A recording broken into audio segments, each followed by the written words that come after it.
You know, God is using me as a conduit kind of thing to show you that He exists. Not just that He exists, but that He loves you and He cares about you deeply and He wants you to be successful. And He wants you to be happy. He wants you to love Him, although it's not necessary. He understands that you don't believe, and He's using me to make it easier for you to believe, but still He understands if you have questions, and if you're mad at Him, you say, well, why did you do such a thing to me in my life? And believe me, I have many reasons why I'm mad at God, and sometimes I do get mad at Him, and sometimes I tell Him I get mad at Him.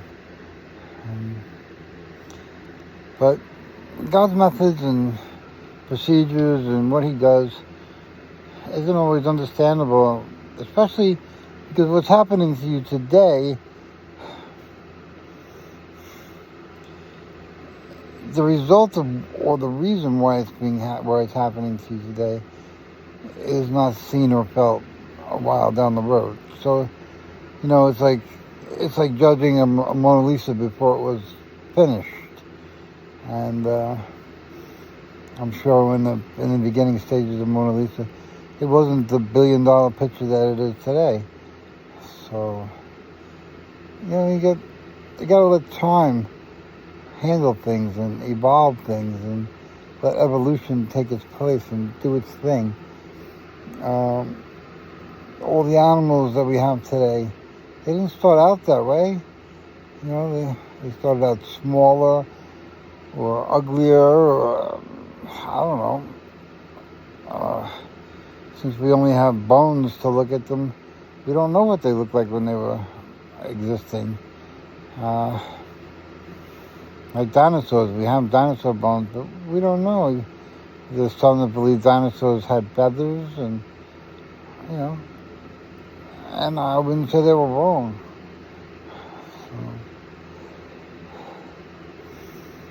So, just learn to love God, and I'm the king of the kingdom, but a kingdom without people is no kingdom at all. And I want healthy people in my kingdom. I want people that have a good outlook on the future. Because everything you do that's positive, and anything I do that's positive, is positive towards the kingdom. And, I don't want...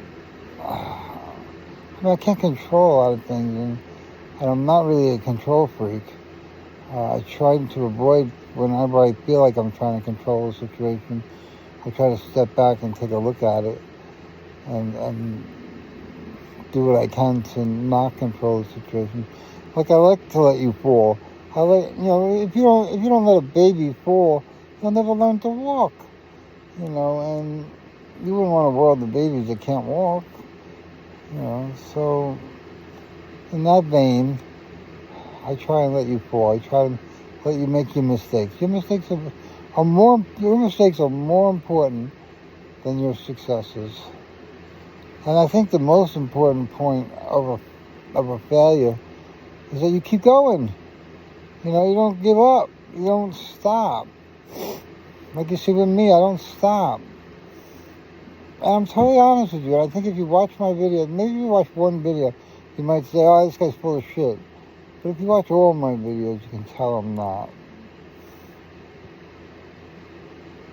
And, I don't do this for money. I'm not calling up a publisher or a production company and demanding money. There's a way to collect money on this, and I don't know. I don't know if I am or I ain't. I don't know. I haven't looked into it. Don't care. Not the reason I'm doing it. And if God wants me to have money, He'll send a check to me. But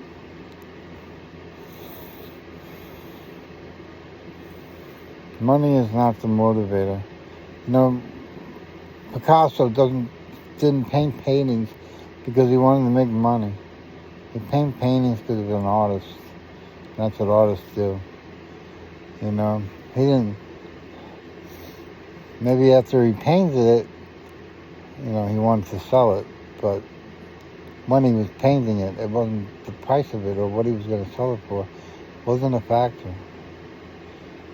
And if you look at some Picassos, they're pretty weird. So, he's kind of into his own thing. And a Van Gogh and stuff like that, they didn't paint for money.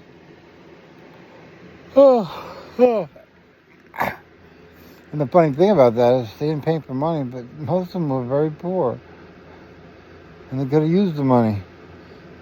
So, I don't know. And your artists that write books, they want to tell a story. They don't look at bestseller for New York Times, They're just trying to tell a story. Stephen King, he's trying to entertain you. He's trying to create a new character, somebody people can fall in love with. And that's his motivation, not the $1 million paycheck. Stephen King lives in Maine. He doesn't live a very flagrant life or extravagant life. He could. And a lot of your famous people that have money and your artists, they don't live extravagant lives. They live normal lives because they don't do it for the money. They're just doing it because that's what they love to do. And I think if you've seen a picture of my room, which I'm not going to show you now, I don't live an extravagant life either. And I'm not trying to. I don't need the big castle on the hill.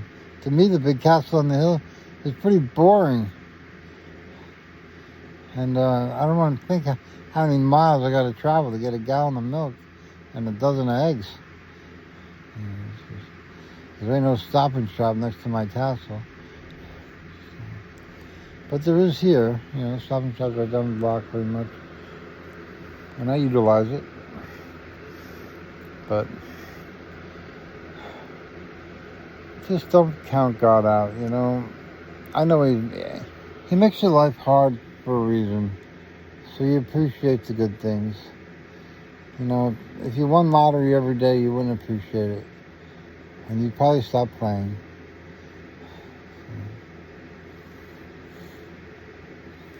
I don't know.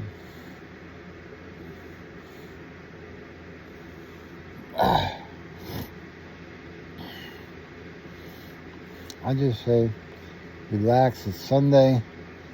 It's a God day today. So just chill out. Take a breather. Get a few Z's. Tomorrow's another day. Tomorrow's a devil day. And you'll have to be on your toes. And today you're fine. Don't think about tomorrow. And only worry about today. Tomorrow might never happen.